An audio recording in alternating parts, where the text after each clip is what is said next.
Bonjour Patrick, bonjour à tous.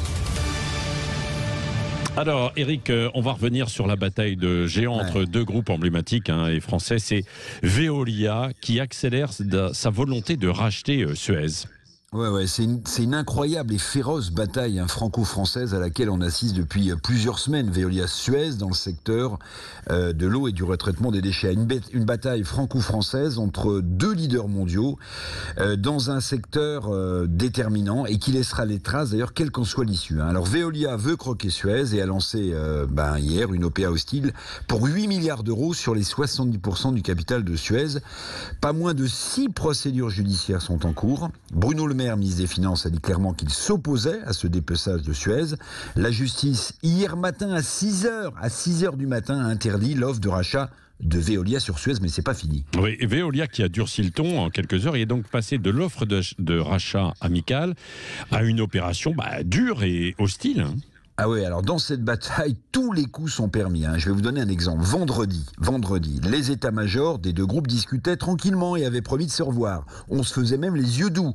Et puis dimanche, à la surprise générale patatras, Veolia rompait le charme de l'amicalité, comme on dit dans les mondes des affaires, et se lançait à l'assaut de Suez.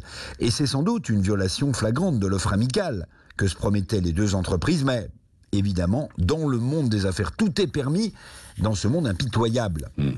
Veolia et Suez, ce sont aussi deux dirigeants et un dynamisme différent.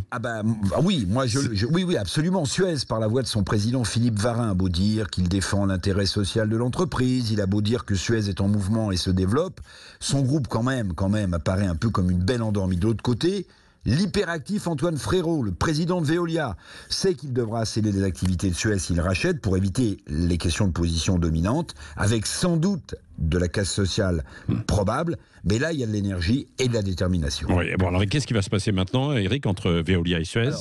Alors, les dirigeants de Suez appellent au dialogue pour sortir par le haut de cette impasse. Quand vous appelez au dialogue, c'est presque déjà que vous avez un genou à terre. Halte au feu, disent les dirigeants de Suez, qui rappellent que la valorisation du groupe, c'est 11 milliards 4, preuve que les dirigeants de Suez se font à l'idée de vendre. D'ailleurs, deux fonds d'investissement, l'un français et l'autre américain, sonnent la charge de la cavalerie pour sauver Suez.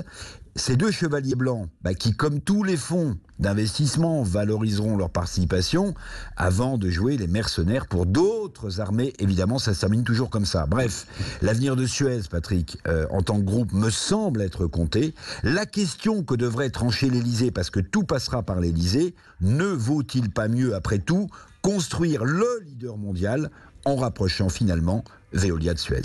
Oui, merci Eric Revel.